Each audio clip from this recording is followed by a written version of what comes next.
Hello guys, and welcome to the final part of me making a film score generator. I really hope this is actually the final part, because I've spent way too much time on this project. Anyways, in the past 2 weeks, I focused mainly on training the eye. I decided that it needed to know a little more classical music. Specifically, I trained it on the first movement of Brahms Symphony No. 2. I chose this music because it had a lot of interesting rhythms and a mixed meter, which would allow the eye to use better chord lengths that will tighten up the film score's timing. To train it to the eye, I decided to ditch the chord identifier I coded and identify the chords manually.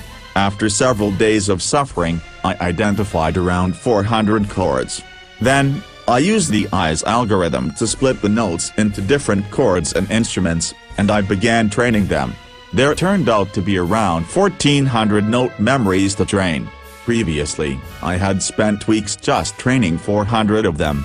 So I optimized the training interface to make sure I stay focused. But after training like 300 of them, I gave up, because it was too boring. So I then decided to train the relative chord memories. This required identifying chord progressions, and the code I made to find chord progressions required me to train all the note memories first. So, I manually made the chord progressions. However, while making them in FL Studio, my computer randomly blue-screened before I could save the project. So, out of irritation, I made the eye count every 4 chords as a chord progression, even though it would make the chords wrong. After training the instrument relations and word meanings, I tested the eye, and it actually sounded good despite the weird chord progressions.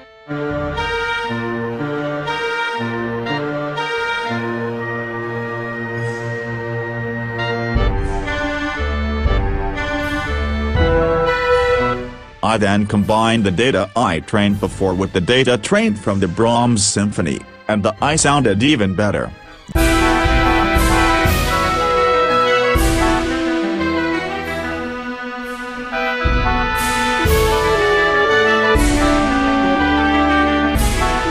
The rich chords from the Brahms Symphony combined with the complicated melodies from the previous data created good happy music.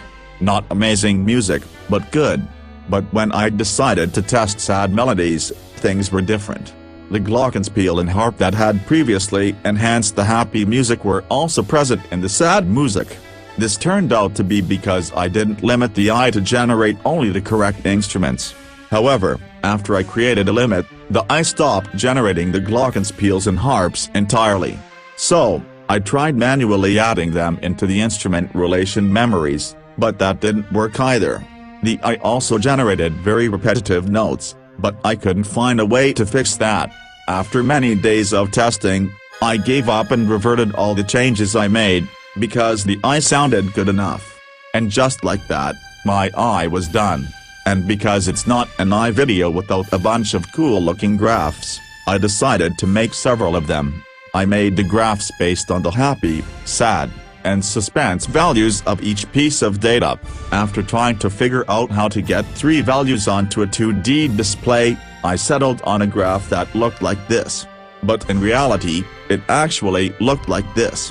Anyways, here is a graph of every word the eye knows. And here is one on every instrument combination. Because the graph didn't look good, I made another one that showed the various happy, sad, and suspense values for each instrument. It was interesting how the values rarely ever got towards the empty side. I realized that I should have made the graphs earlier, because they would help me know exactly which happy, sad, and suspense values needed more training. Next, here is a graph of chords of various key types. And here is a graph of chords in various keys. Finally, here is a graph of the chord progressions. The lines show connections between each chord in a chord progression. It is kind of concerning how all the data points were bunched in the middle, but I wasn't in the mood to fix more of the eye. So yeah, this concludes the series. I hope it was entertaining to watch. See you next time, and bye.